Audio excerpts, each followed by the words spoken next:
Kajian ilmiah.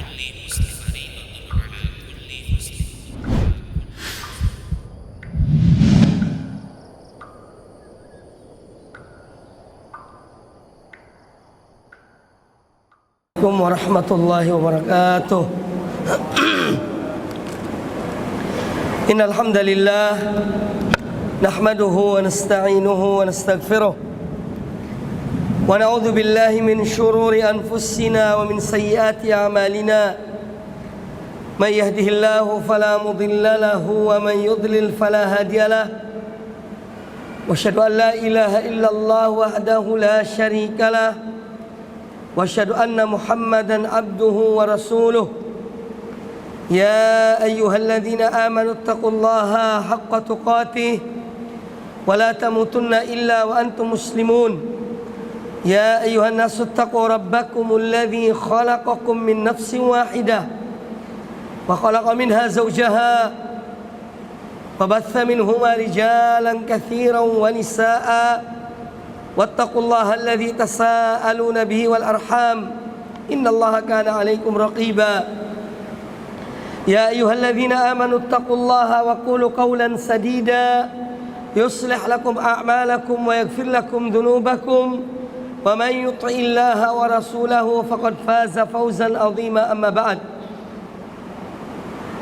fa inna ahsanal hadits kitabullah wa khairal hadi hadi Muhammadin sallallahu alaihi wa alihi wasallam wa syarrul umuri muhdatsatuha wa kullu muhdatsatin bid'ah wa kullu bid'atin dhalalah. Kaum muslimin dan kaum muslimat, ikhwani dan akhwat fillah rahimakumullah. Pertama-tama marilah kita memanjatkan rasa syukur kita kepada Allah Subhanahu wa taala atas berbagai nikmat dan karunia yang dianugerahkan kepada kita. Dan di antara nikmat-nikmat Allah yang terbesar adalah nikmat iman dan Islam, nikmat hidayah, taufik, nikmat tauhid, dan nikmat mengikuti sunnah Rasulullah sallallahu alaihi wasallam. Semoga Allah menganugerahkan kepada kita istiqamah di atas jalan yang lurus, dan semoga Allah Subhanahu wa taala menghidupkan kita di atas iman dan Islam, dan mematikan kita di atas iman dan Islam. Amin ya rabbal alamin.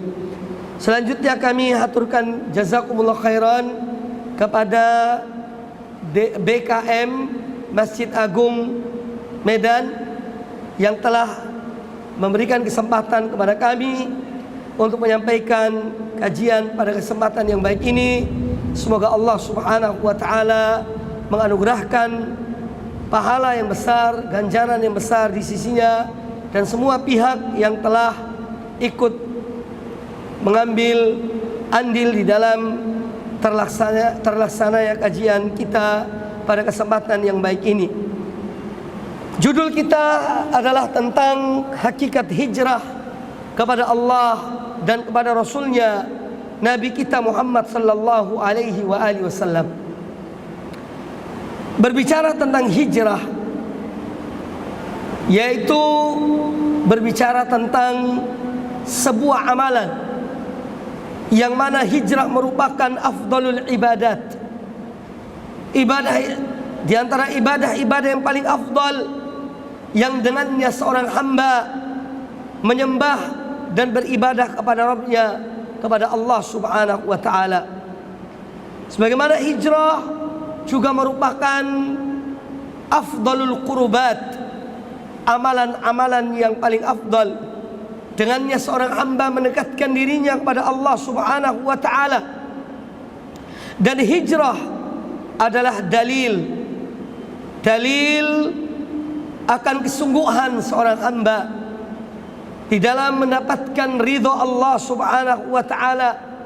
Dan hijrah merupakan salah satu tanda dari tanda-tanda kebaikan, tanda seorang hamba mendapatkan taufik dan inayah dari Allah Subhanahu wa taala. Hijrah dengannya sebagaimana dikatakan oleh para ulama, biha tughfaru ad-dunub. Dengan berhijrah Allah mengampuni dosa-dosa seorang hamba. Wa tumha bihal khati'at. Dan berhijrah Allah menghapus kesalahan-kesalahan seorang hamba. Wa biha, dan dengan hijrah, tukaffarus sayyi'at, Allah menghapus semua perbuatan-perbuatan buruk. Wa biha turfa'ud darajat, dan dengan hijrah Allah mengangkat derajat hamba-hambanya. Allah Ta'ala berfirman dalam surat Al-Baqarah ayat yang ke-218, Innal ladzina amanu, sesungguhnya orang-orang yang beriman, walladzina jahadu, dan orang-orang yang berjihad, yaitu di jalan Allah. Innal ladzina amanu walladzina hajaru wa jahadu fi sabilillah, sesungguhnya orang-orang yang beriman dan orang-orang yang berhijrah dan orang-orang yang berjihad di jalan Allah, ulaika yarjuna rahmatallah wallahu ghafurur rahim, mereka itulah orang-orang yang mengharapkan rahmat Allah, dan Allah Maha Pengampun lagi Maha Penyayang. Ayat ini menunjukkan dan menjelaskan kepada kita tentang hijrah, dan bahwasanya hijrah salah satu di antara amalan yang dengannya seorang mendapatkan rahmat Allah, dengannya seorang mendapatkan ampunan Allah Subhanahu wa taala. Dan ayat ini menunjukkan bahwa iman adalah dengan amal perbuatan. Walladzina innal ladzina amanu, sesungguhnya orang-orang yang beriman. Kemudian mereka tidak sekedar beriman, tetapi iman mereka diwujudkan dengan hijrah, meninggalkan kekufuran kepada keimanan, meninggalkan perbuatan dosa kepada perbuatan ketaatan dan seterusnya. Kemudian mereka berjihad di jalan Allah dengan jasad mereka, harta mereka, dan dengan apa yang mereka miliki. Mereka berjihad di jalan Allah. Maka itulah orang-orang yang mengharapkan rahmat Allah. Ini menunjukkan bahwa mengharapkan rahmat Allah adalah dengan beramal, dengan berbuat, tidak hanya berbicara. Dan inilah yang dicontohkan oleh para salaf dahulu ketika mereka memeluk Islam, beriman kepada Rasulullah sallallahu alaihi wasallam, maka mereka kemudian melanjutkan dengan amal perbuatan. Maka dari itu Allah senantiasa mengaitkan antara iman dan amal saleh. Ketika Allah menjelaskan orang-orang yang tidak merugi, yaitu mereka yang beriman dan beramal saleh, illal ladzina amanu wa amilus shalihat wa tawasaw bil haqqi wa tawasaw bis sabr, bahwa orang-orang yang tidak merugi itu mereka yang beriman kepada Allah, lalu mereka melakukan amal-amal kebaikan, amal-amal saleh, kemudian mereka saling wasiat mewasiati dalam kebenaran dan wasiat mewasiati di dalam kesabaran. Kemudian juga bahwasanya hijrah adalah suatu amal yang dengannya seorang menunjukkan bahwa dia telah berpindah dari satu kondisi kepada kondisi yang lain, dari satu suasana kepada suasana yang lain, dari kegaluan dan kekacauan dalam dirinya, dia menuju kepada ketenangan dan ketentraman dengan iman dan amalnya. Apa makna hijrah? Para ulama menyebutkan hijrah dilihat dari segi bahasa. Hijrah itu dari segi bahasa, hajara artinya taroka. Hajara artinya meninggalkan. Taroka itu meninggalkan. Jadi seorang meninggalkan suatu tempat atau sesuatu perbuatan, namanya orang itu hijrah. Hajara yahjuru. Sedangkan hijrah dari istilah para ulama ketika menjelaskan makna hijrah, yaitu al-hajru wal hijran. Hajara yahjuru hajran wa hijratan wa hijran. Semua ini maknanya sama, artinya mufaraqatul insan ghairahu. Seorang meninggalkan selainnya. Meninggalkan selainnya itu bisa dalam bentuk meninggalkan selain itu fisiknya. Dia meninggalkan temannya, dia pergi dari temannya, atau meninggalkan seseorang dengan lisannya. Dia tidak mengajak berbicara orang itu. Ini termasuk al-hijrah yang lebih dikenal dengan al-hajar. Ya. Kemudian yang ketiga, hijrah dengan al-qalb, dengan hati. Dan ini semua disebutkan oleh Al-Quranul Karim. Makna hijrah dengan badan ini disebutkan oleh Al-Quranul Karim di dalam surat An-Nisa ayat yang ke-34. Makna hijrah secara yakni fisik, yaitu apa yang disebutkan oleh Allah Subhanahu wa taala dalam surat An-Nisa ayat yang ke-34, wallati takhafuna nushuzahunna fa'idhuhunna wahjuruhunna fil madaji. Dan mereka itu para istri, para wanita yang kalian khawatir akan nusyuznya. Nusyuz itu pembangkangan mereka, istri melawan suaminya. Nah, wanita-wanita yang kalian khawatir mereka berbuat demikian, kata Allah Subhanahu wa taala, maka nasihatilah mereka. Pertama, beri nasihat pada mereka. Ingatkan mereka agar bertakwa pada Allah Subhanahu wa taala. Kemudian kata Allah taala, dan pisahkanlah mereka di tempat tidur mereka. Ini pisahkan mereka tempat tidur mereka, artinya meninggalkan mereka secara fisik. Ini makna hijrah secara fisik.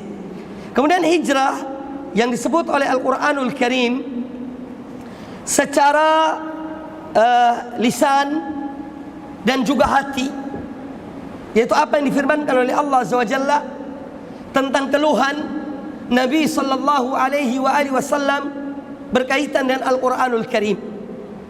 Allah sebutkan makna ini di dalam surat Al-Furqan ayat yang ke-30. Dalam surat Al-Furqan ayat yang ke-30. Wa qala ar-rasulu ya rabbi inna qaumi ittakhadhu hadzal qur'ana mahjura. Wa qala ar-rasul, dan Rasul berkata, yaitu Rasulullah SAW mengadu pada Allah Subhanahu wa taala.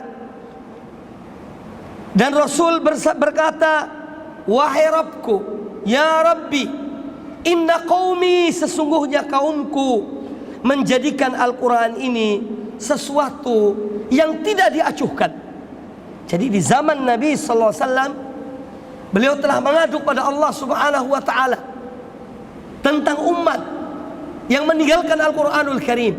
Maka bagaimana seandainya beliau hidup di zaman ini dan beliau melihat umatnya meninggalkan Al-Quranul Karim, bahkan mungkin tidak pernah disentuh Al-Quran itu, padahal banyak di rumahnya, bermacam versi cetakan, Beirut, Madinah, Kudus, Menara Kudus, dan yang lainnya, cetakan-cetakan Al-Quran, tapi hanya dipajang di rumah, tidak pernah diambil dibaca.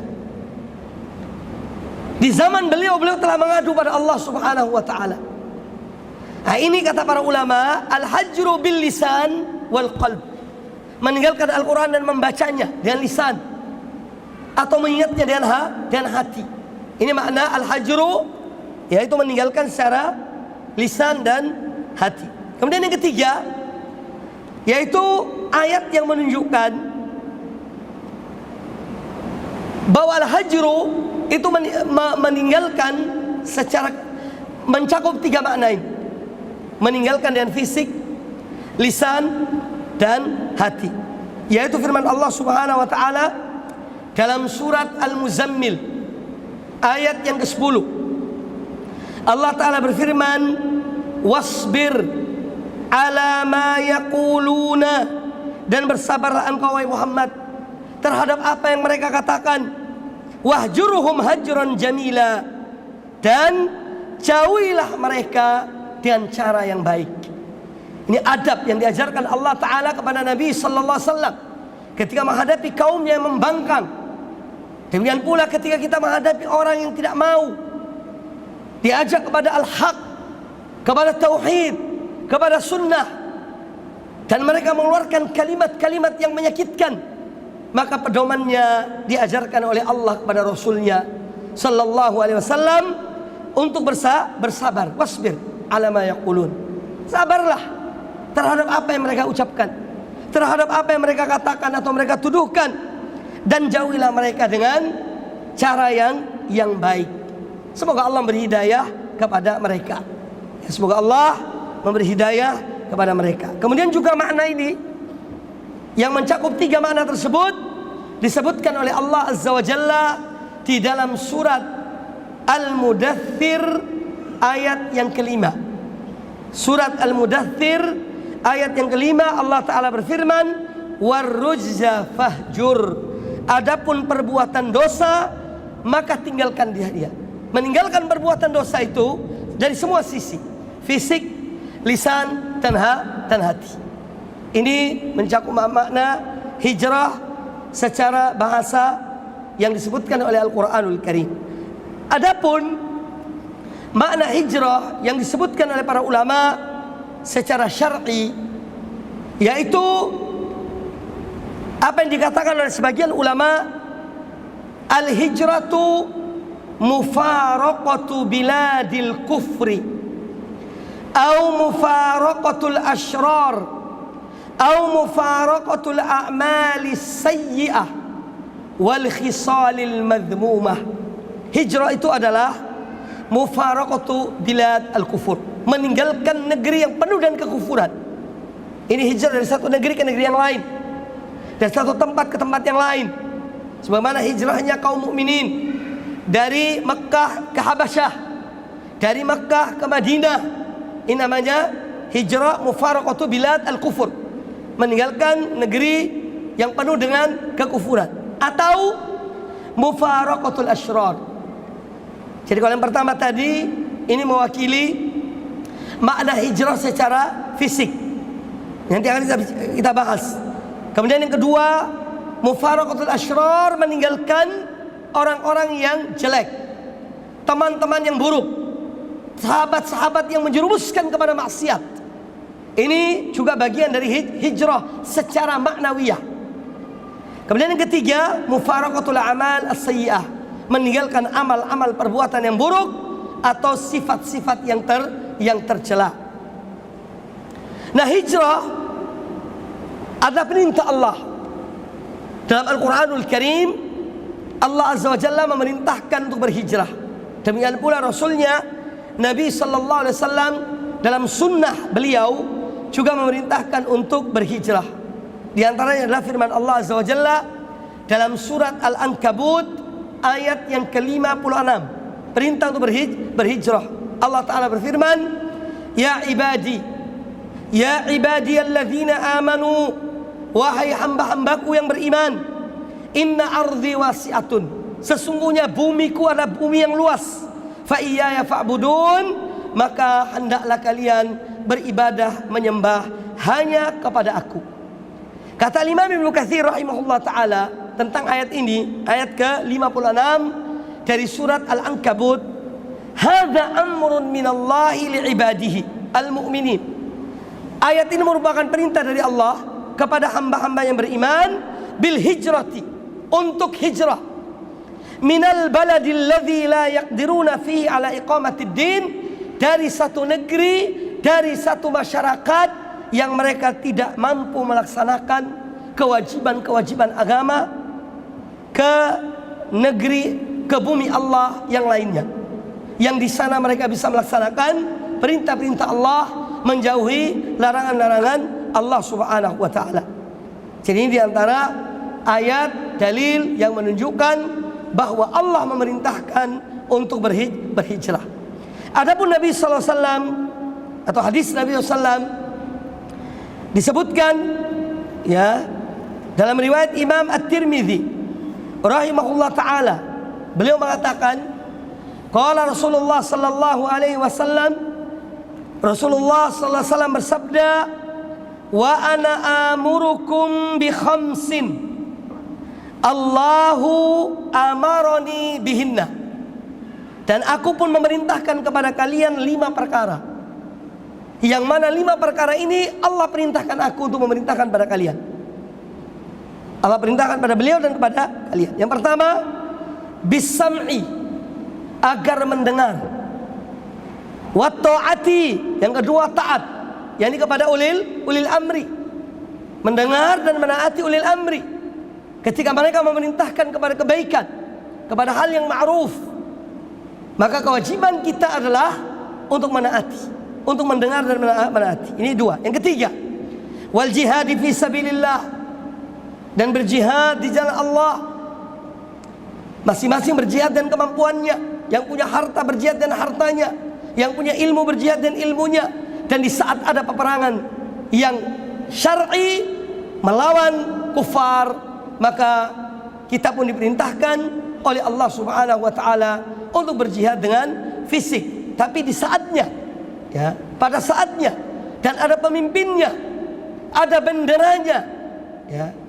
Ini jihad secara syar'i. Adapun selama tidak ada pemimpin yang memimpinnya secara syar'i, tidak ada benderanya, tujuannya pun tidak jelas, maka ini tidak dikatakan sebagai jihad.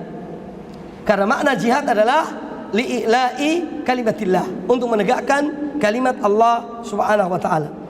Kemudian yang keempat yang diperintahkan oleh Nabi SAW, ya, yang beliau sampaikan, dan ini diperintahkan oleh Allah, wal hijrati.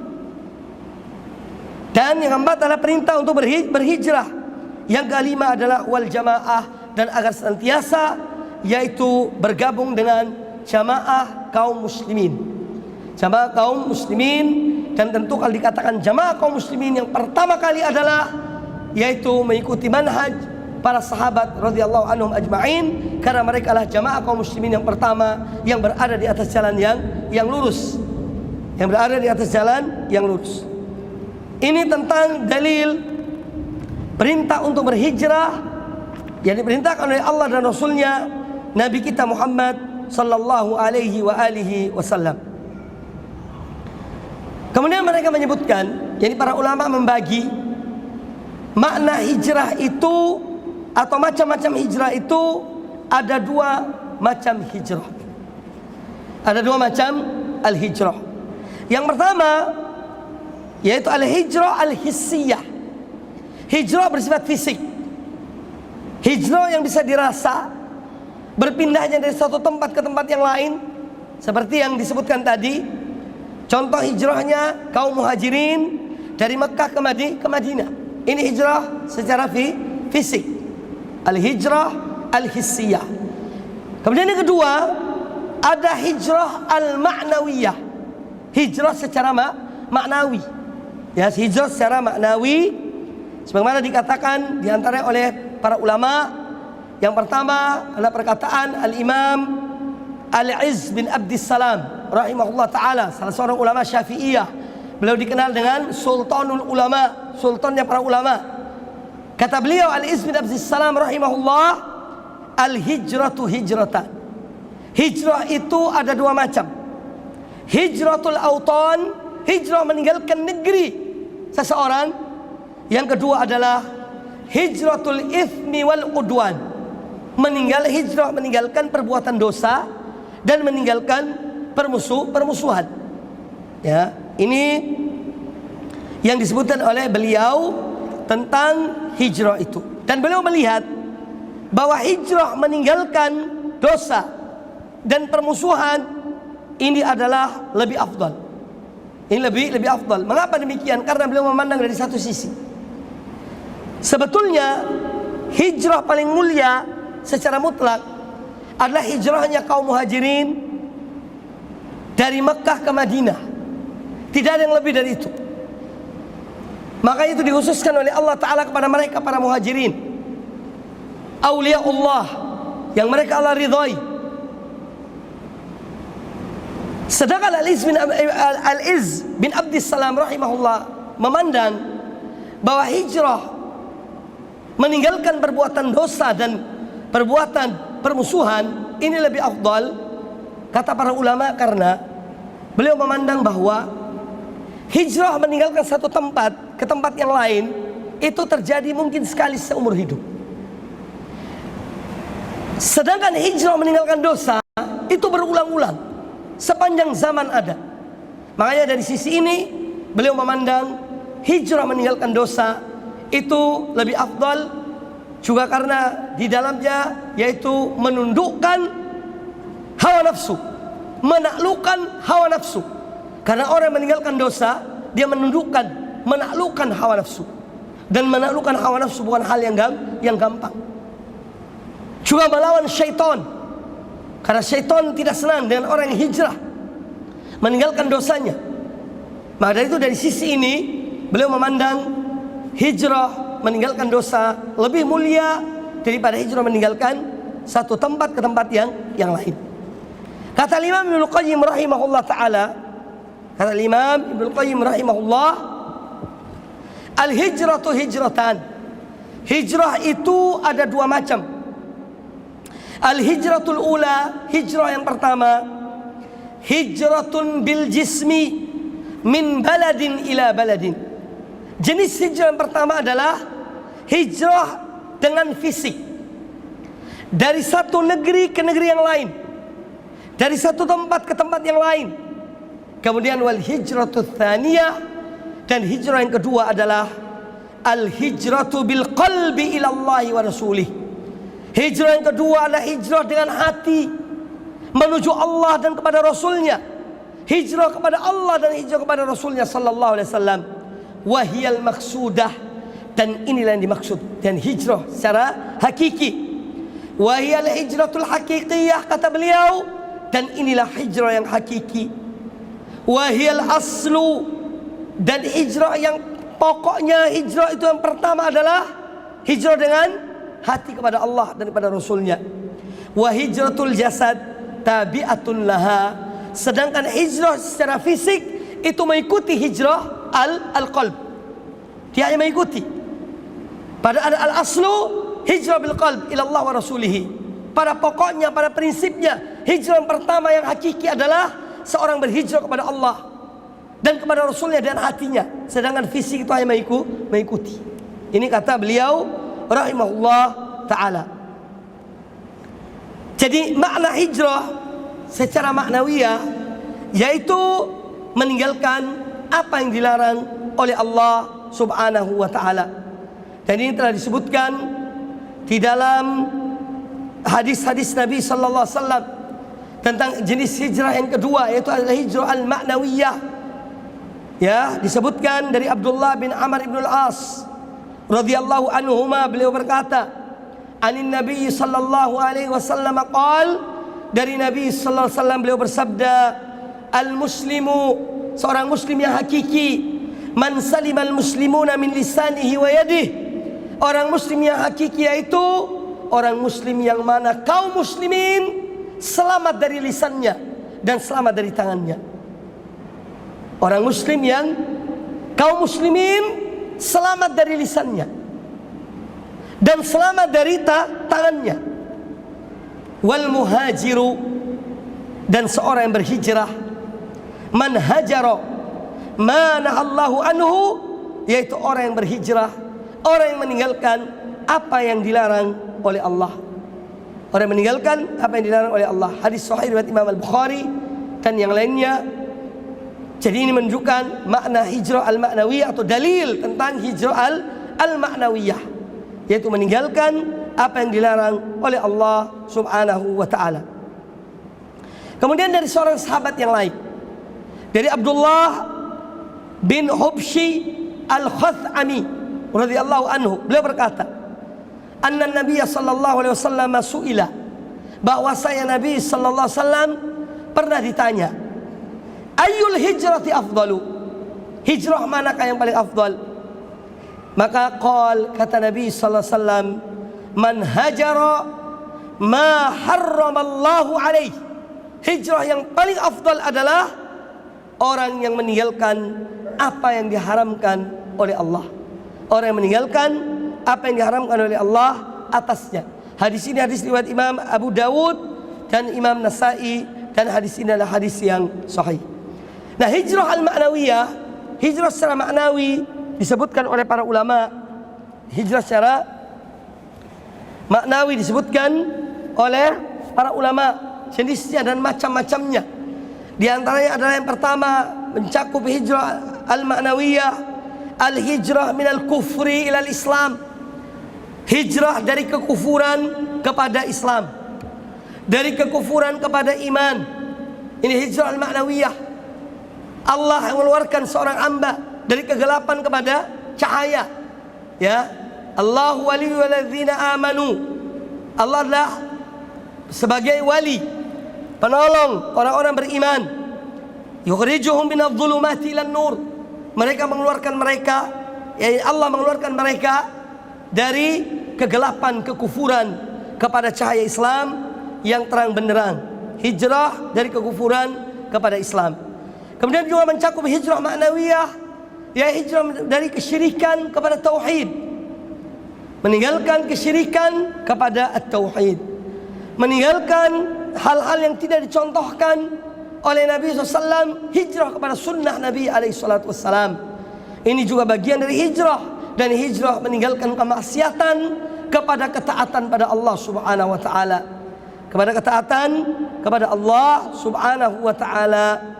Dan ini yang disebut dengan oleh para ulama, ya di antara Al-Imam Ibnul Qayyim menyebutkan tentang hijrah kepada Allah dan hijrah kepada Rasulnya sallallahu alaihi wasallam, yaitu kata beliau, inilah makna dari firman Allah Azza wa Jalla, fafirru ilallah, maka kembalilah kalian atau berlarilah kalian kepada Allah. Itu seorang berlari kepada Allah, menuju kepada Allah dan bertaubat dan meninggalkan perbuatan dosa, meninggalkan kekufuran dan diganti dengan iman, kemaksiatan diganti dengan ketaatan dan seterusnya. Ila hijrah kepada Allah Subhanahu wa ta'ala. Makanya kata beliau rahimahullah, Al-Imam Ibnul Qayyim, hijrah secara maknawiyah ada mabda'nya, permulaannya, dan ada muntaha, ada tujuan akhirnya. Bermula dari cinta kepada selain Allah, dia berhijrah kepada mencintai Allah. Bermula dari menyembah selain Allah, dia meninggalkan menyembah selain Allah dan dia berhijrah kepada menyembah kepada Allah Subhanahu wa ta'ala, dan seterusnya. Seorang meninggalkan sesuatu yang dilarang oleh Allah, ini artinya dia melakukan hijrah secara maknawiyah. Berapa menit? Sudah? Baik. Berapa? Menit lagi sampai wudhu dulu. Baik. Baik kawan sekalian, insya Allah masih kita lanjutkan. Masih ada hal-hal yang penting sampaikan. Kita skors untuk salat isya, ya, adzan isya dan seterusnya. Aku qouli hadza, Allah taala a'lam. Alhamdulillahirabbil alamin. Salatu wassalamu ala asyrafil anbiya'i wal mursalin wa ala alihi wa ashabihi ajma'in. Ikhwani fillah, kaum muslimin dan kaum muslimat rahimakumullah. Mari kita lanjutkan pembahasan tentang hijrah secara maknawiyah yang disebutkan oleh Al-Imam Ibnul Qayyim rahimahullah ta'ala adalah merupakan pengejawantahan pelaksanaan dari firman Allah Subhanahu wa ta'ala, fafirru ilallahi inni lakum minhu nadhirum mubin. Maka berlarilah kalian kepada Allah, karena sungguhnya aku bagi kamu sekalian adalah pemberi peringatan yang nyata dari Allah. Para ulama menyebutkan dalam ayat ini, ayat 50 surat Az-Zariyat, fafirru ilallahi, maka berlarilah kalian kepada Allah. Inni lakum minhu nadhirum mubin, sesungguhnya aku adalah bagi kalian pemberi peringatan yang nyata dari Allah, bahwa jalan menuju Allah adalah dengan Rasulullah sallallahu alaihi wasallam. Fafirru ilallah inni, maka berlarilah kalian kepada Allah, sesungguhnya aku, kata Nabi SAW, adalah pemberi peringatan yang nyata dari Allah untuk kamu sekalian. Maka jalan menuju Allah adalah yang ditunjukkan oleh Rasulullah sallallahu alaihi wasallam. Itulah jalan yang satu-satunya untuk mendapatkan ridha Allah, mendapatkan cinta Allah, mendapatkan janji Allah Subhanahu wa ta'ala. Ini yang harus kita pahami, dan ini adalah manhaj, metode di dalam kita memahami agama Allah Subhanahu wa ta'ala. Adapun dalil-dalil yang menunjukkan tentang al-hijrah al-ma'nawiyah, yaitu menuju Allah secara ma'nawiyah dan beriman pada Allah, meninggalkan kekufuran, menuju kepada iman, meninggalkan maksiat, menuju kepada ketaatan. Di antara dalil-dalilnya yaitu firman Allah Subhanahu wa taala dalam surat Al-Anfal ayat yang ke-38. Surat Al-Anfal ayat ke-38, Allah Azza wa Jalla berfirman, "Qul lil ladzina kafaru," katakanlah wahai Muhammad kepada orang-orang yang kafir, "In yantahu yughfar lahum." Apabila mereka berhenti, yaitu dari kekufuran, berhenti dari kekufuran, maka niscaya akan diampuni bagi mereka. Maka untuk menuju pada ampunan Allah dan menghentikan kekufuran, berhenti dari kekufuran, hijrah kepada iman.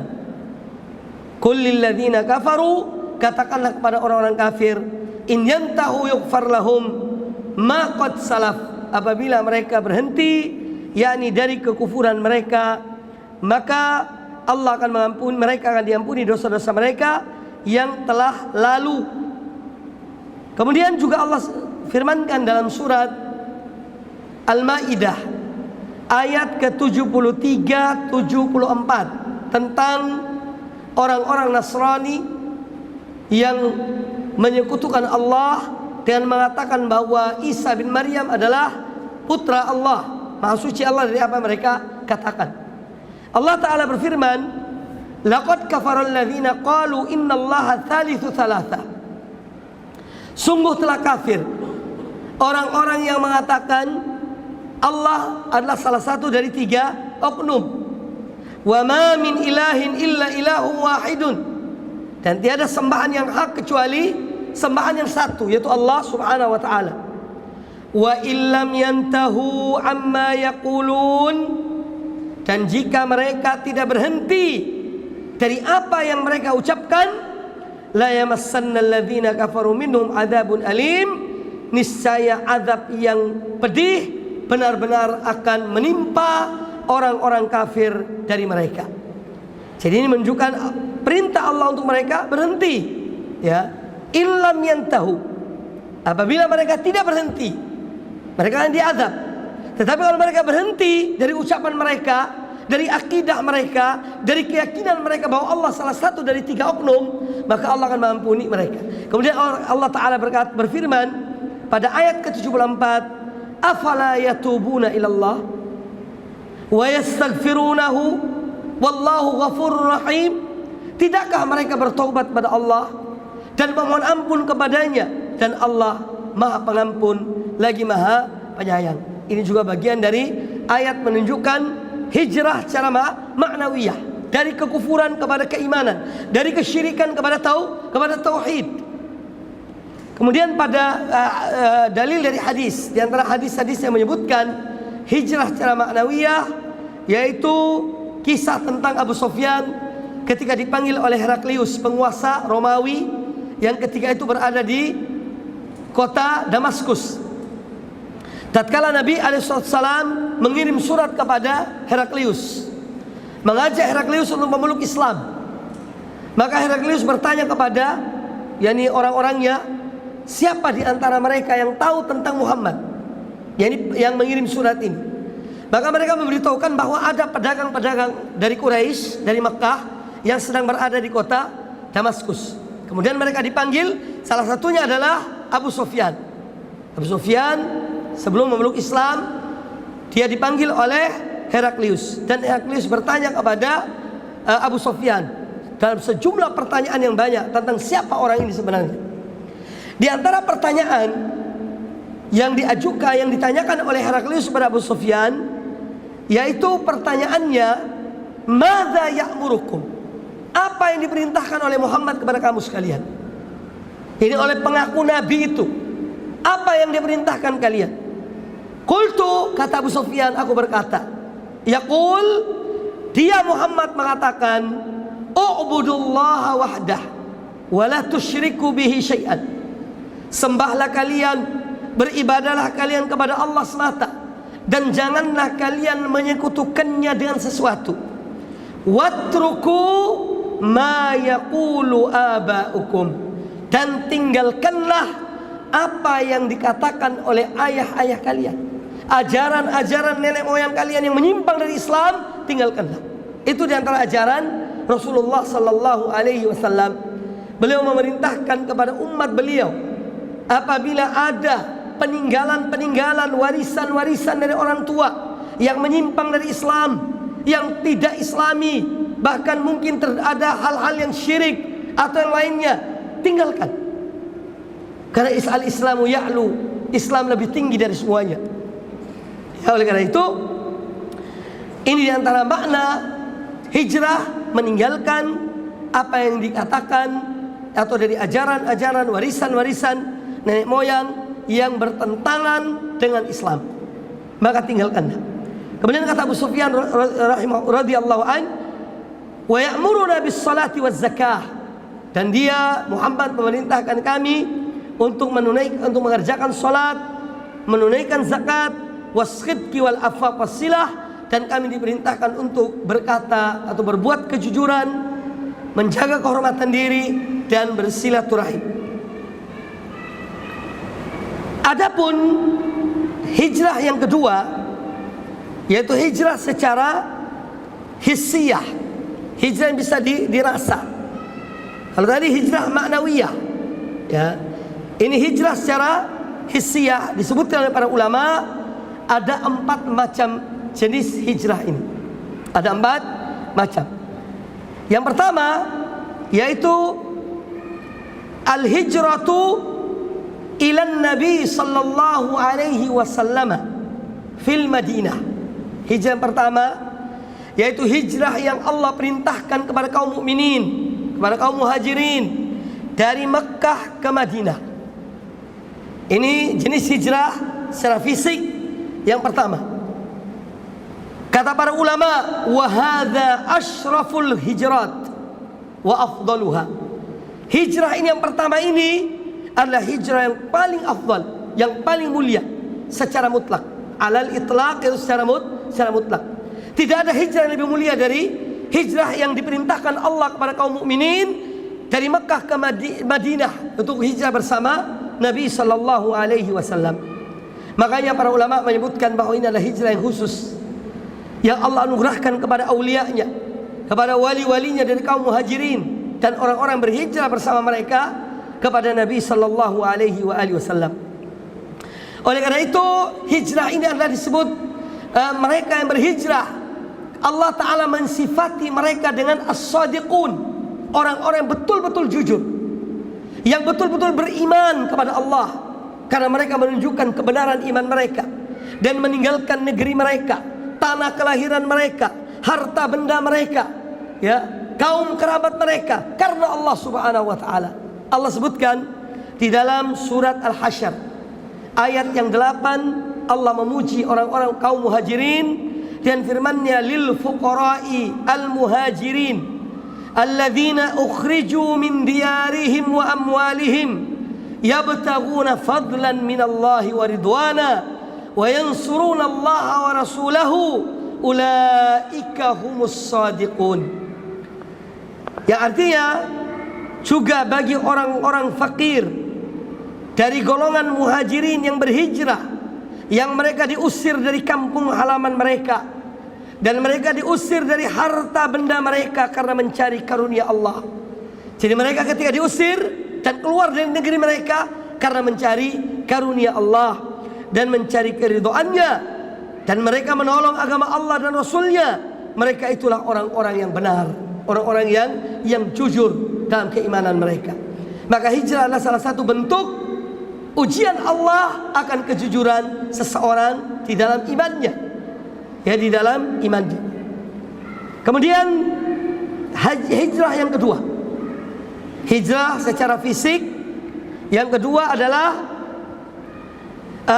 sebelum itu bahwa hijrah dari Mekah ke Madinah itu sudah selesai. Artinya dengan ditaklukkannya kota Mekah, tidak ada hijrah lagi sesudah itu. Ya, tidak ada hijrah dari Mekah ke Madinah. Makanya hijrah yang pertama ini sudah selesai. Sebagaimana dikatakan oleh Nabi SAW, la hijrata ba'dal fathi. Tidak ada hijrah lagi sesudah penaklukan kota Mekah. Ya, tidak ada hijrah sesudah penaklukan kota Mekah. Artinya hijrah dari Mekah ke Madinah itu selesai dengan ditaklukkannya kota Mekah oleh kaum muslimin, kaum mukminin oleh Rasulullah SAW pada tahun ke-8 Hijriah. Kemudian hijrah yang kedua yaitu hijrah dari darul kufri ila daril Islam. Berhijrah dari negeri yang penuh dengan kekufuran ke negeri-negeri Islam. Ya, selain yang pertama tadi, ini berlaku sampai hari kiamat. Ya, hijrah ini tetap berlangsung. Seorang tertindas di satu negeri, dia tidak bisa melakukan amalan-amalan ibadah pada Allah, maka dia dianjurkan, diperintahkan untuk hijrah kalau dia memiliki kemampuan. Karena ini ada kaitan dengan kemampuan. Kalau tidak mampu, Allah tidak, la yukallifullahu nafsan illa wus'aha. Allah tidak membebani suatu jiwa kecuali dengan apa yang dia mampu melaksanakannya. Jadi hijrah yang kedua adalah hijrah dari darul kufri ila daril iman, dari negeri kekufuran kepada negeri kaum muslimin. Dan ini berlaku sampai kapan saja, ya, selain dari yang pertama tadi yaitu hijrah dari Mekah ke Madinah. Itu yang sudah berakhir. Nah, berakhirnya hijrah dari Mekah ke Madinah ini, ya, ini disebutkan di antara tadi hadis Abdullah bin Abbas radhiyallahu anhuma, kata Nabi sallallahu alaihi wasallam, la hijrata ba'dal fathi. Tidak ada lagi hijrah sesudah penaklukan kota Mekah. Kemudian juga pernah seorang sahabat namanya Mujashih bin Mas'ud radhiyallahu anhu. Beliau datang membawa saudaranya, ya, kepada Nabi sallallahu alaihi wasallam. Kemudian beliau mengatakan kepada Nabi sallallahu alaihi wasallam bahwa saudaranya ini berhijrah, ya, dan dia ingin membaiat Nabi sallallahu alaihi wasallam untuk hijrah. Ketika itu sudah penaklukan kota Mekah. Maka dijawab oleh Nabi sallallahu alaihi wasallam, madatil hijratu li ahliha. Madat al hijratu li ahliha.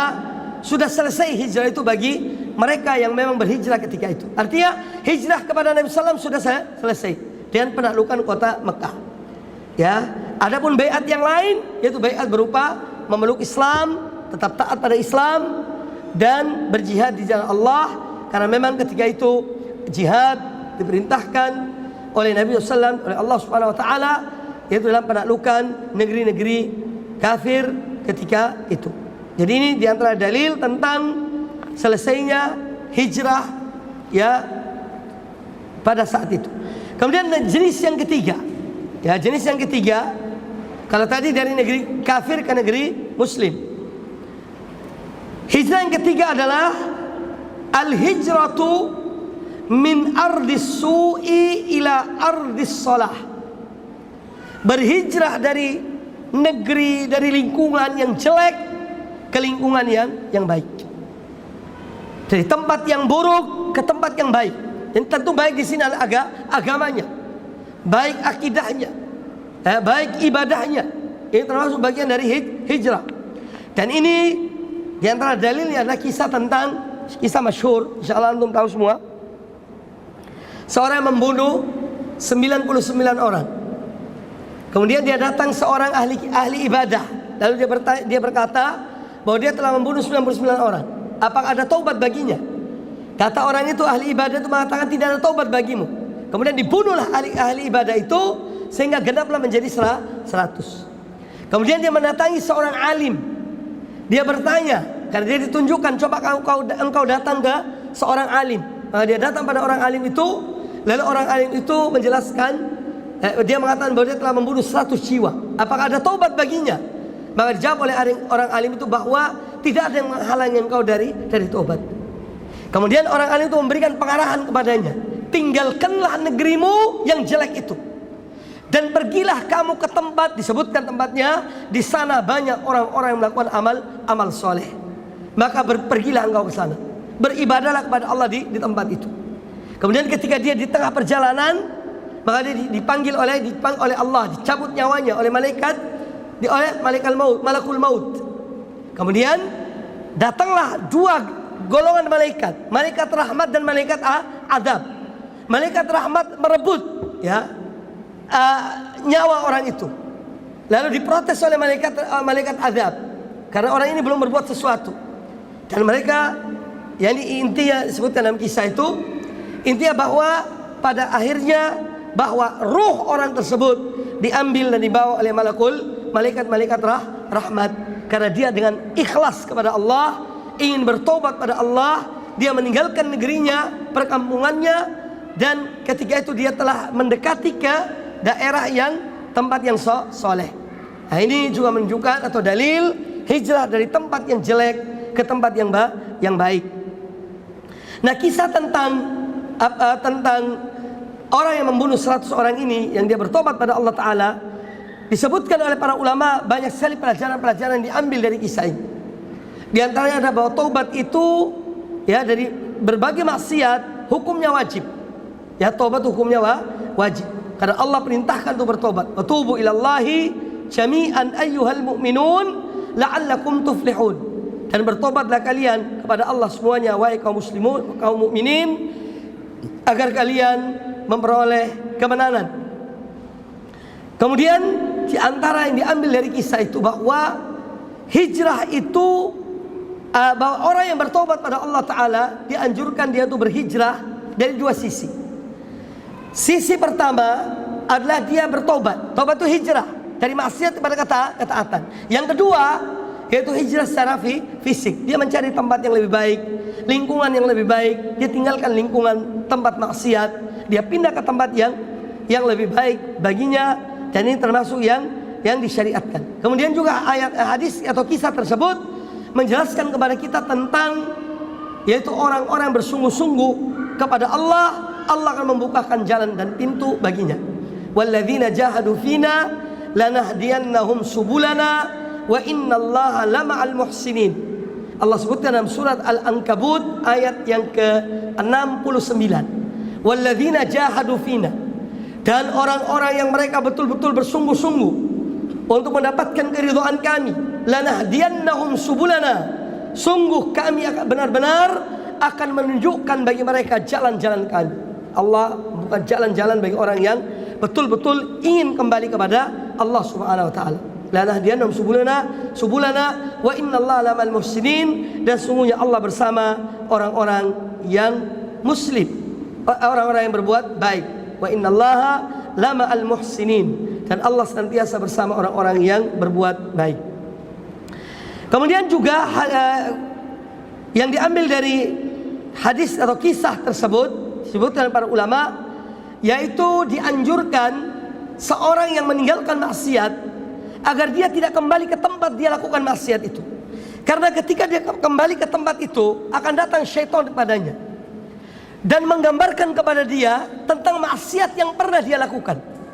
Ya, bernostalgia. Alasan syaitan, ya, ingat waktu itu kau bertemu dengan seorang wanita itu, di sini tempatnya, kenangan yang indah, dan seterusnya. Itu syaitan, ya.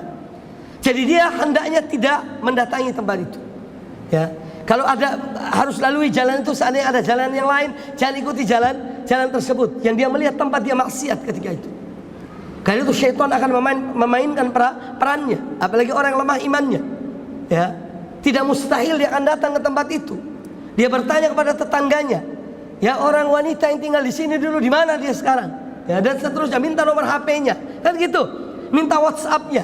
Akhirnya bisa syaitan menghubungkan lagi antara dia dengan orang tersebut. Maka seorang yang pernah berbuat suatu maksiat di suatu tempat, hendaklah dia tidak, apabila dia telah bertobat pada Allah Ta'ala, janganlah dia mendatangi tempat tersebut.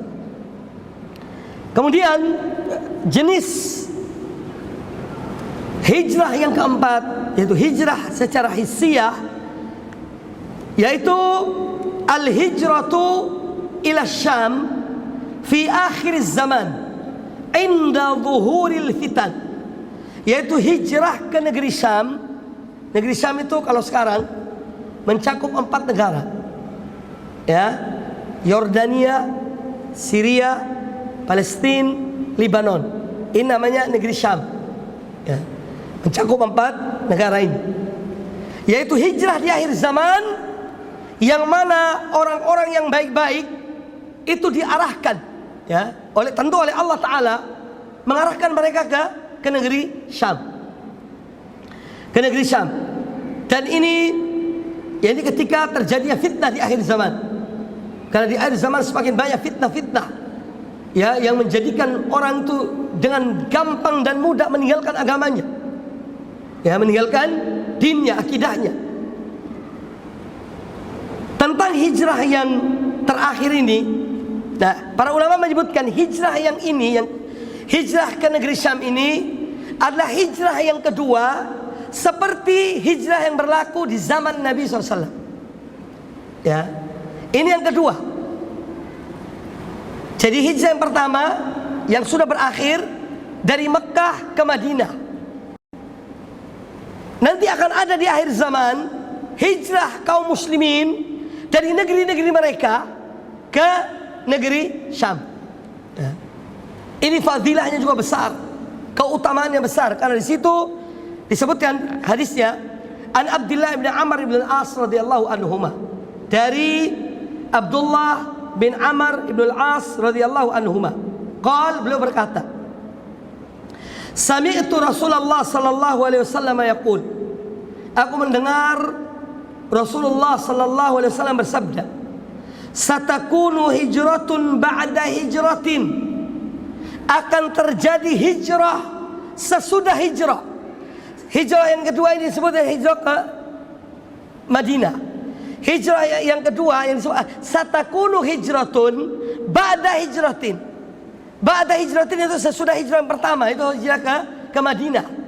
Nanti akan ada hijrah lagi, ini yang dimaksud hijrah ke negeri Syam. Satakunu hijratun ba'da hijratin fa khiyaru ahli al-ardi alzamuhum muhajar Ibrahim, maka penduduk bumi ini yang baik-baik mereka akan diarahkan ke tempat hijrahnya Nabi Ibrahim. Tempat hijrahnya Nabi Ibrahim ketika beliau diusir dari negerinya, ya, yaitu Ibrahim dari mana asalnya? Nabi Ibrahim itu dari Irak, Babilonia, itu negeri asalnya. Ya. Kemudian ketika beliau setelah dibakar, ya, dan beliau selamat dari perlakuan Namrud dan kaumnya, beliau berhijrah, ya, bersama Nabi Lut. Karena Nabi Lut itu adalah keponakan Nabi Ibrahim. Ya, jadi Nabi Lut itu keponakan Nabi Ibrahim. Ada sebagian ulama mengatakan saudara misanannya, ayah dan ayah bersaudara. Tapi sebagian ulama mengatakan itu keponakannya. Jadi Nabi Lut keponakan Nabi Ibrahim. Mereka hijrah bersama di negeri Syam. Makanya yang dimaksud oleh hadis ini, fa khiyaru ahli al-ardi alzamuhum muhajar Ibrahim, maka orang-orang yang ada di bumi ini ketika itu yang masih hidup, yang baik-baik, mereka menuju kepada tempat hijrahnya Nabi Ibrahim. Wa yabqa fil ardi syiraru ahliha, dan akan tetap di seantero bumi ini yaitu penduduknya yang jelek-jelek, sudah yang tidak baik semuanya. Syiraru yang paling buruk. Talfidhuhum arduhum, mereka akan ditelan oleh buminya, ya, akan ditelan oleh tanah bumi-bumi ini. Ya, bagaimana cara wallahu alam, ya, saya pecah bumi itu, kemudian mereka dimasukkan, ya, tenggelam, kemudian ditutup. Jadi intinya bahwa mereka akan dimakan oleh bumi itu, ya, akan diusir oleh negeri mereka, tempat tinggal mereka. Tagdaruhum nafsullah, mereka merasa jijik ketika menyebut nama Allah. Bagi mereka itu jijik, naudzubillah min dzalik.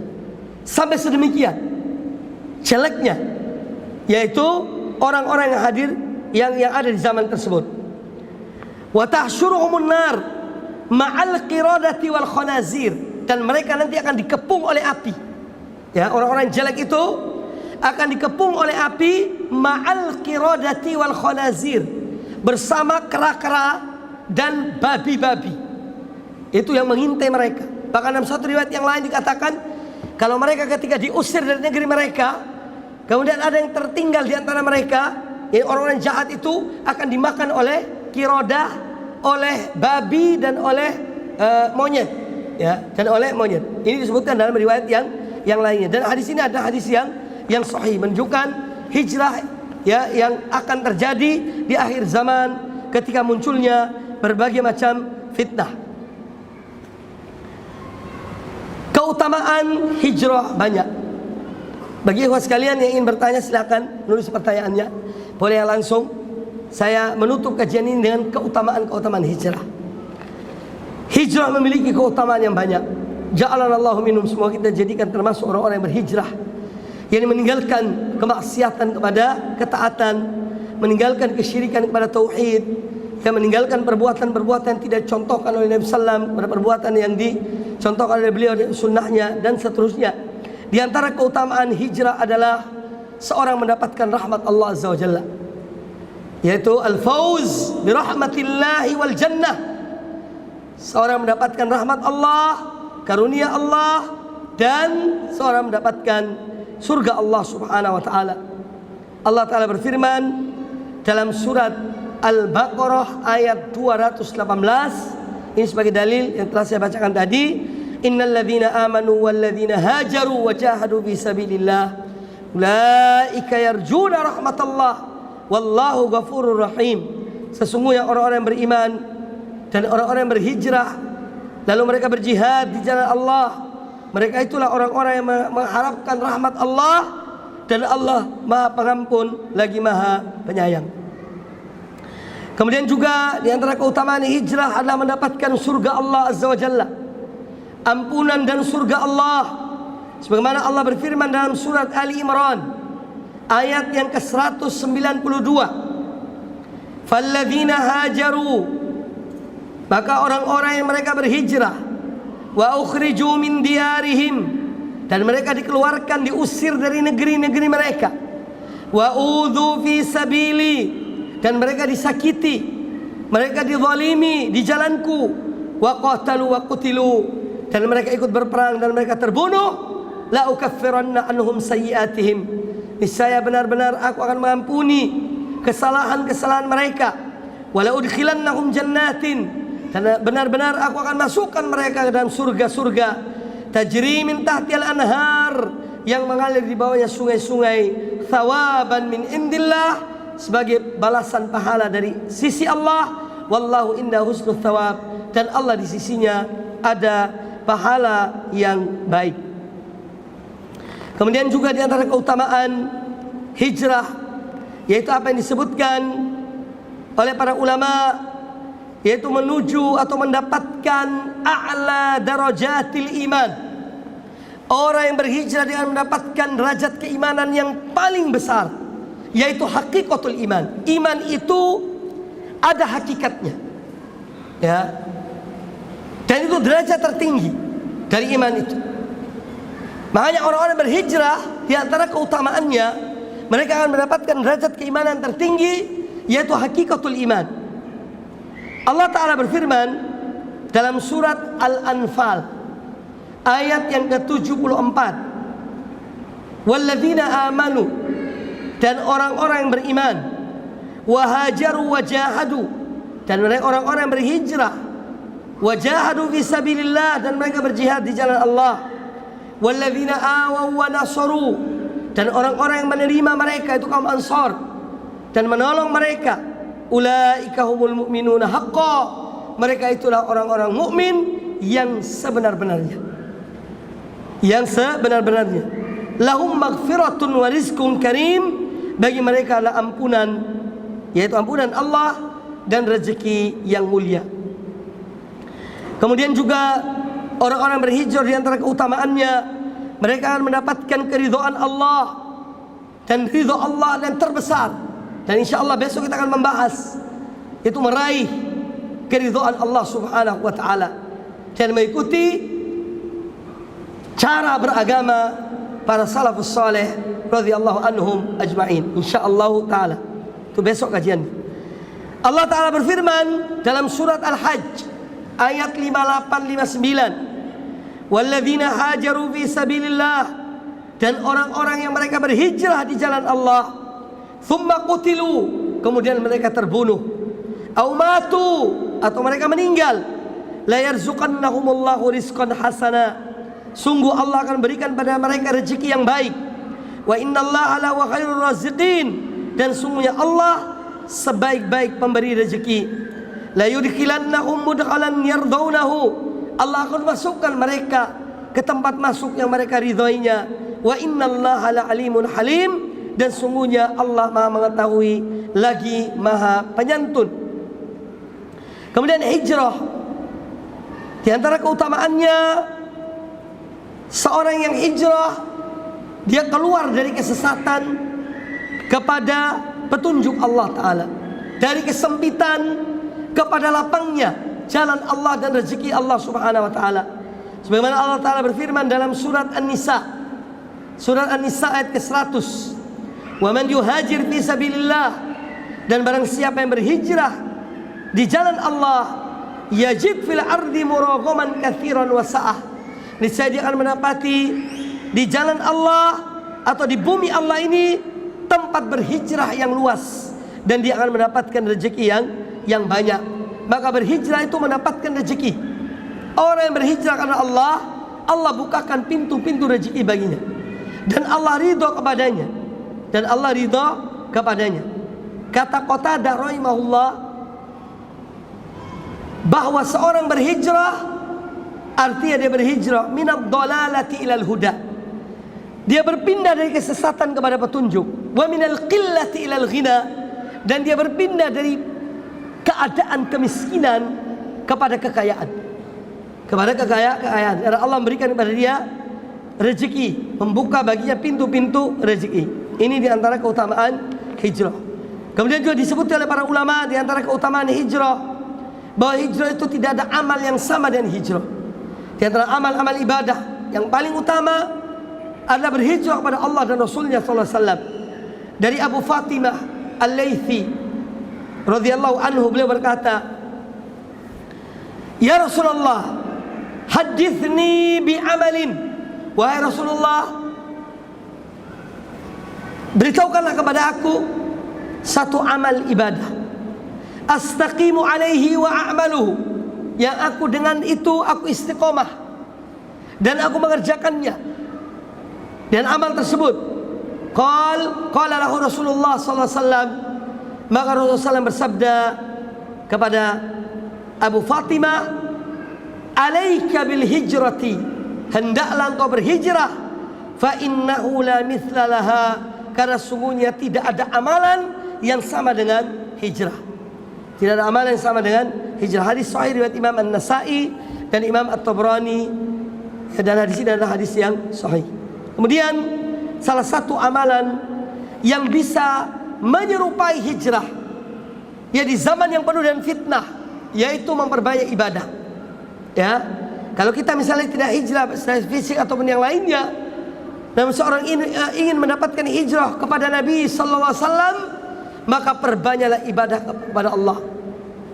Ya, karena Rasulullah SAW bersabda dalam hadis yang sahih, "Al-ibadatu fil harji kal hijrati ilayya." Beribadah di zaman fitnah itu sama dengan berhijrah kepada aku. Ya, ini satu keutamaan, ya, di zaman penuh dengan fitnah, dan kita hidup di zaman penuh dengan fitnah, syubhat dan syahwat, maka sibukkanlah diri kita dengan memperbanyak ibadah pada Allah. Dan ibadah itu banyak. Ya, ibadah itu banyak. Ya, ada ibadah bersifat fisik, salat, puasa, ada ibadah bersifat harta, ya, memberikan harta di jalan Allah dan yang lainnya dari amal-amal kebaikan. Ada ibadah bersifat zikrullah dengan lisan, ya, dan banyak ibadah-ibadah itu. Maka intinya istilah kehidupan kita dengan ibadah di zaman yang penuh fitnah.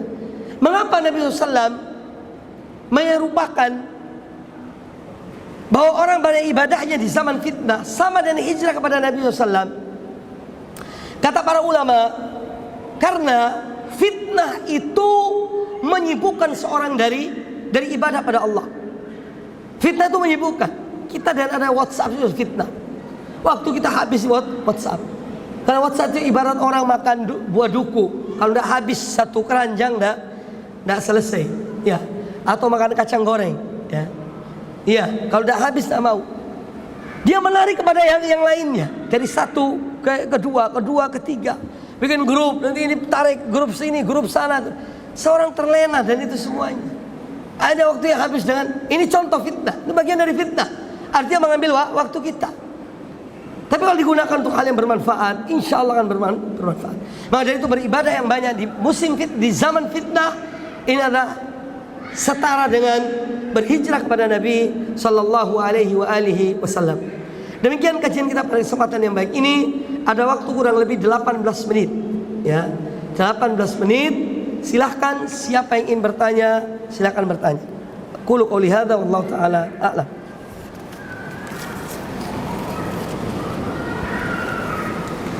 Baik.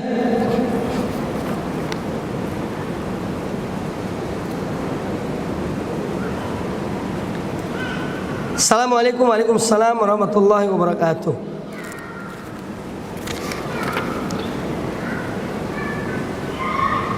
Mendengar kajian Ustadz, yang saya merasa hijrah itu sangat berat. Maka kabarkanlah kepada saya satu amalan yang saya bisa jadikan pegangan, ya, untuk bisa hijrah kepada Allah. Sebetulnya ada pertanyaan yang ditanyakan oleh seorang sahabat kepada Nabi Sallallahu Alaihi Wasallam, Sufyan bin Abdullah radhiyallahu an. Beliau bertanya kepada Nabi Sallam, ya Rasulullah, akhbirni kalimah, beritahukanlah aku satu kalimat yang dengannya aku tidak bertanya pada orang lain.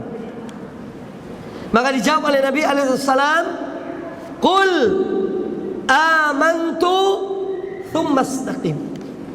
Katakanlah aku beriman kepada Allah, kemudian istiqomalah. Maka seorang ini hijrah. Sebetulnya kita ini dalam hal belajar kadang-kadang terlalu banyak yang masuk ke dalam benak kita sampai kita tidak tahu apa yang mau kita amalkan, apa yang kita tinggalkan. Padahal ada wasiat-wasiat Rasulullah SAW. Seandainya satu wasiat itu diamalkan, insya Allah seorang akan jadi baik. Contoh yang sangat gampang, hadis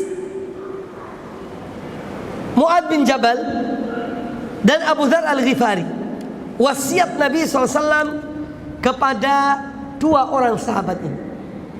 Kalimatnya singkat, hanya 3 kalimat. Kalau diamalkan, insya Allah seorang itu selamat. Yang pertama, kata Nabi Alaihissalam, ittaqillaha haitsuma kunta. Bertakwalah kepada Allah dimanapun kamu berada.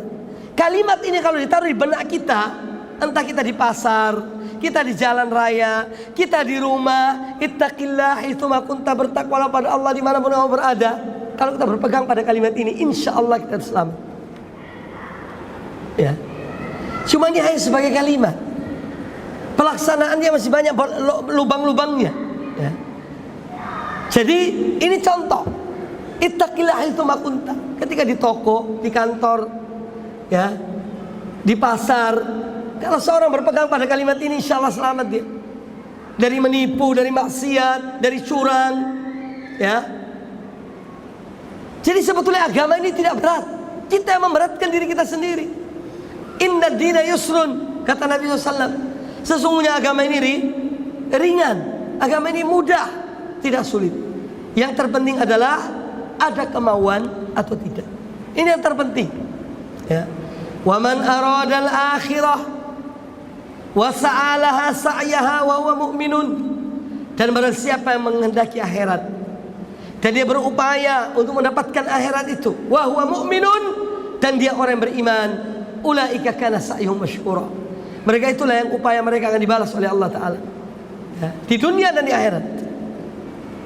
Tapi harus ada kemauan. Harus ada kemauan.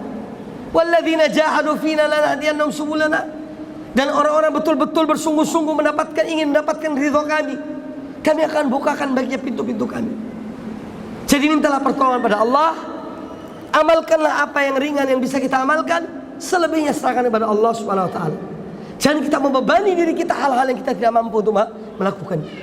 Ya, jadi itu wasiat ana tentang yang ditanyakan tadi. Adapun 3 wasiat tadi, ya, ittaqillaha haitsuma kunta, bertakwalah kamu pada Allah dimanapun kamu berada. Kemudian kata Nabi SAW, wa atbi'is sayyi'atal hasanata tamhuha. Ikutilah satu perbuatan buruk dan kamu berbuat baik. Ketika Nabi SAW mengetahui bahwa bagaimanapun manusia berupaya untuk bertakwa kepada Allah, suatu saat dia terjerumus dalam dosa. Ya, makanya kata beliau, kalau seorang melakukan kesalahan, ya, ikutilah dan berbuat baik. Kalau berbuat dosa, bertobat kepada Allah. Ya. Makanya sebagian ulama ada yang mengatakan, ketika seorang berbuat dosa di satu tempat, dia dianjurkan, ini berlawanan dengan omongan saya yang pertama, dia dianjurkan untuk melakukan kebaikan di tempat itu.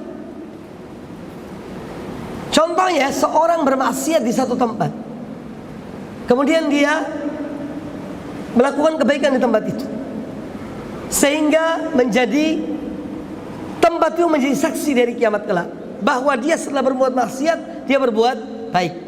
Ya. Ini dalam sisi yang lain. Ya. Contoh misalnya ya, seorang di kamarnya sendirian, tak ada orang tuanya, ayah ibunya tidak ada. Kemudian dia maksiat, melihat sesuatu di handphonenya, entah lihat porno, ya, yang haram. Maka dianjurkan, ya ini bukan perintah, ini sekedar satu contoh, dia mengerjakan sholat di tempat itu.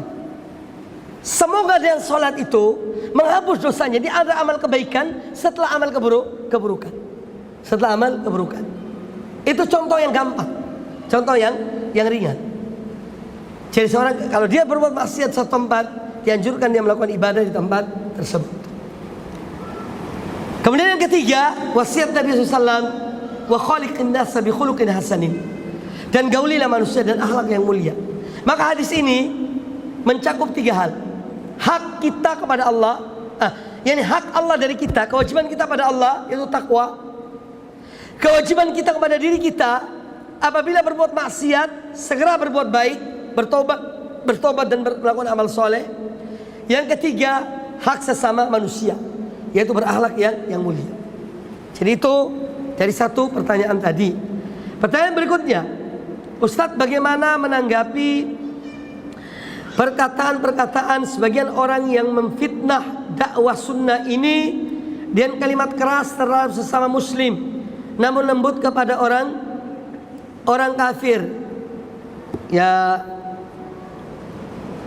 memang kalimat atau memang pertama dalam berdakwah, siapapun dai-nya, ya, dan tentu yang dimaksud adalah dai yang mengajak kepada tauhid, pada sunnah, hendaklah berdakwah kepada Allah dengan al-hikmah, dengan cara yang terbaik, dengan kalimat-kalimat yang lembut, ya. Jangan dengan bahasa yang kasar, jangan dengan caci maki, jangan dengan mengata-katai, karena tidak ada gunanya. Ya. Orang semakin lari dari agama Allah kalau kita menggunakan kata-kata yang tidak pantas. Ya. Karena bagaimanapun orang yang menyimpang dari kebenaran dari umat ini, mereka toh adalah tetap saudara kita. Mereka muslim. Ya. Maka kita tetap mengajak kepada sunnah, kepada tauhid dengan cara yang baik. Adapun kalau seorang atau ada orang mengatakan demikian bahwa mereka ini orang muslim atau orang kafir selamat dari lisan mereka, sementara saudara mereka tidak selamat dari lisan mereka, ya dilihat konteksnya apa, omongannya apa, maksudnya. Ya. Kalau itu hanya sekedar tuduhan, ya, atau karena memang dia tidak mau menerima kebenaran padahal itu kebenaran, ya biarkan aja dia berbicara demikian. Ya tidak usah dijawab. Tidak semua perkataan, tidak semua tuduhan harus dijawab. Ya. Jangan semua dilayani, capek. Ya. Iya. Tapi cobalah kita terus tetap menunjukkan akhlak yang mulia dengan lemah lembut. Karena apa? Tugas seorang dai itu menyampaikan, bukan memberikan hidayah pada seorang dalam hatinya, tidak. Dia yang bertugas menyampaikan. Kalau saya sampaikan, alhamdulillah diterima, alhamdulillah tidak diterima, itu urusannya. Ya, Allah tidak membebani kita untuk menanggung orang itu harus dapat hidayah, tidak. Ya. Jadi intinya bahwa seorang dai harus memiliki akhlak yang mulia dan tidak setiap ucapan omongan orang kita harus menjawabnya. Ya, justru kita sebagaimana disebut oleh Al-Quran tadi, Ya, bersabarlah terhadap perkataan mereka dan tinggalkanlah mereka dengan cara yang baik. Ya. Wasbir ala ma yaquluna wahjurhum hajran jamila. Biarkan sudahlah. Tinggalkan mereka dengan cara yang baik. Tuduhan-tuduhan mereka biarkan. Kalau memang tidak ada itu saya mereka menerimanya. Ya, kalau memang ada ya kita introspeksi diri. Ustadz, bagaimana menurut Ustadz seseorang yang hijrah dari manhaj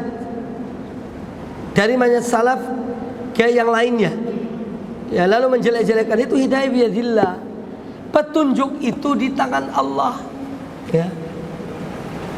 Kita ini tidak bisa memegang seseorang.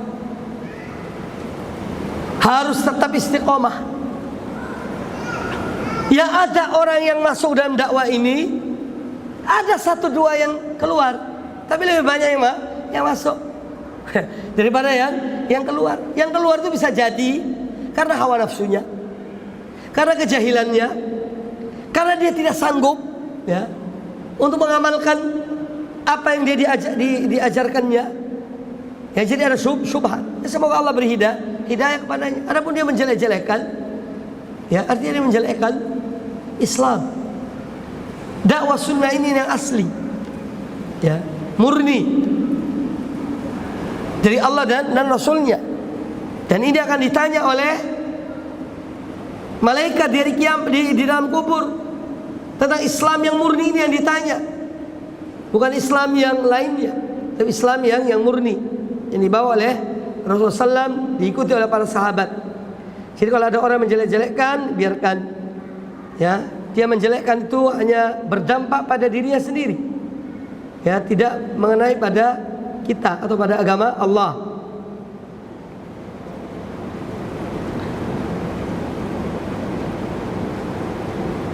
Baik Ustadz, mana yang lebih utama? Mendakwai orang yang belum memeluk Islam, non muslim, atau orang-orang menyimpang dari sunnah? Mana? Dua-duanya dakwai. Dua-duanya dakwai, ya, dan masing-masing dengan porsinya. Ya. Kalau misalnya Zakir Naik misalnya, itu memang bidangnya orang-orang yang bukan muslim, ya, karena dia dengan keahliannya. Karena itu harus ada keahliannya dalam berdakwah, ya. Atau kalaupun tidak sejauh itu, ya mungkin ada teman kita di kantor, kita bisa mengajak mereka dengan cara yang baik, dan akhlak yang mulia, ya, dasar-dasar akidah, ya, tentang Islam. Ya, jadi dakwah itu semuanya didakwai. Makanya para ulama menyebutkan umat itu ada 2 macam. Ada ummatul dakwah, ada ummatul ijabah. Umat dakwah itu yang belum masuk Islam, mereka diajak kepada Islam, itu didakwai. Ada umat ijabah, mereka ini sudah ijabah kepada Islam, sudah memeluk Islam, tapi menyimpang. Ya, mereka didakwai. Tidak hanya orang meninggalkan sunnah, pelaku maksiat pun didakwai. Orang maksiat, ya, orang yang melakukan amalan-amalan yang tidak dicontoh oleh Nabi SAW juga didakwai kepada sunnah. Ya, jadi intinya bahwa dakwah ini, ya, mencakup dan masing-masing melakukan sesuai dengan kemampuannya, sesuai dengan kemampuannya dan dengan bidangnya masing-masing. Janganlah kita ini mau menguasai semua, kita tidak akan sanggup dan tidak akan mampu. Makanya ketika munculnya seorang dai yang mengajak pada agama Allah, ini artinya mengurangi beban dai yang lain. Kita harus bersyukur, ya, selama dia ada di atas sunnah. Bukan muncul satu langsung ditahdzir, muncul kedua ditahdzir. Anda mampu tak? Ya, para pentahdzir itu, mampukah Anda mendakwai umat ini? Anda sendirian? Kalau saudaramu berbuat kesalahan, jika Anda cinta pada Allah, datangi dia, saudaramu, nasihati dia, ingatkan dia, itu yang benar. Tapi kalau pagi, siang, sore Anda sarapan, makan dagingnya, bangkainya, siang makan bangkainya, malam makan bangkainya, naudzubillah min dzalik. Ya. Jadi intinya bahwa dakwah ini harus ada tolong menolong satu dengan yang lainnya, terutama para duat dan sunnah. Ada yang salah dan keliru diingatkan. Tidak ada manusia yang maksum, tidak ada manusia yang terpelihara dari kesalahan kecuali Muhammad bin Abdullah sallallahu alaihi wasallam. Ustadz, bagaimana cara mengajak keluarga untuk berhijrah, terutama kepada orang tua? Orang tua ini kita harus dengan lemah lembut, ya. Apabila kita ingin agar orang tua kita ini mengikuti kita turuti dia. Pernah ada kisah, seorang anak datang pada seorang syekh, ya syekh, saya ingin lari dari rumah saya. Mengapa? Karena orang tua saya tidak pernah sholat berjamaah. Karena orang tua saya tidak pernah sholat berjamaah. Kata syekh kepada anak muda ini yang ingin meninggalkan rumah orang tuanya, saya berikan kamu satu jalan keluar selama 1 bulan. Kalau kamu lakukan hal ini selama 1 bulan, orang tua masih tetap tetap meninggalkan sholat berjamaah, maka keluarlah engkau dari rumah. Apa ya syekh? Kata syekh ini pada orang anak itu, kamu kepada ayahmu itu supaya setiap apa yang disuruh oleh ayahmu kamu lakukan. Jangan kamu mengatakan tidak. Ayahmu nyuruh A ikut, B, tentu selamat, bukan hal yang mungkar ya, bukan maksiat. Jadi anak ini coba melakukan wasiat gurunya, sang syekh tersebut. Ayahnya menyuruh ini ikut terus selama 1 minggu. Lalu sang ayah ini merasa heran pada anaknya. Dipanggil anaknya, wahai anakku, kau kok berubah selama 1 minggu ini? Semua yang aku suruh tidak ada yang kau bantah dan engkau taati. Sekarang apa yang kau minta dari aku akan lakukan. Kata sang anak, wahai ayahku, aku minta dari ayah untuk sholat berjamaah di masjid. Kata ayahnya, saya akan lakukan mulai hari ini. Itu hikmah dalam dakwah, ya. Kadang-kadang dialog, ngomong mereka, sudahlah, ya. Kita coba taati mereka, turuti mereka, robah akhlak kita. Mungkin sering ngelawan, sudahlah, ya. Kadang-kadang ada kata-kata kasar, kita tidak usah taat, insya Allah, ya. Kemudian berdoa, minta pada Allah Ta'ala, minta kepada Allah Ta'ala agar mereka diberi hidayah, mereka diberi petunjuk. Nah, itu diantara cara, ya, upaya untuk bagaimana seorang berdakwah, dan kita mendoakan mereka. Kemudian pertanyaan terakhir, sebetulnya masih ada tapi waktunya tinggal 1 menit. Ustadz, status saya sudah menikah, tetapi masih tinggal di rumah ibu karena ayah saya sudah meninggal. Alhamdulillah saya dengan istri sudah belajar, yakni berhijrah ke manhaj salaf, tapi ibu saya tidak terima. Ya, ini sudah tersampaikan tadi, ya. Anda taat kepada ibu Anda, tunjukkan akhlak yang mulia, jangan membantah omongannya, ya. Mau keluar ke kantor atau kerjaan, datang salaman, cium tangannya, bu, doakan bu, Nanda akan pergi bunda doakan. Pulang bawa oleh-oleh, bunda ini, insya Allah Ta'ala, ya. Dan akhlak yang mulia akan meluluhkan hati yang keras, insya Allah Ta'ala. Silakan dicoba, ya. Jadi tidak ada yang bisa melawan kekerasan itu kecuali kelembutan, ya. Tidak ada yang bisa melawan kekerasan kecuali kelembutan. Insya Allah Ta'ala demikian. Semoga apa yang disampaikan bermanfaat bagi kita semua. Cukup ya? Ya. Baik, insya Allah kita jumpa lagi besok dalam tema meraih ridho Allah dan mengikuti manhaj salafus saleh. Semoga apa yang disampaikan bermanfaat bagi kita semuanya. Aku qouli hadza, subhanakallahumma bihamdika asyhadu an la ilaha illa anta astaghfiruka wa atubu ilaik. Wa sallallahu wasallam wa baraka ala nabiyyina wa ala alihi washabbihi ajma'in. Wa jazakumullahu khairan. Assalamualaikum warahmatullahi wabarakatuh.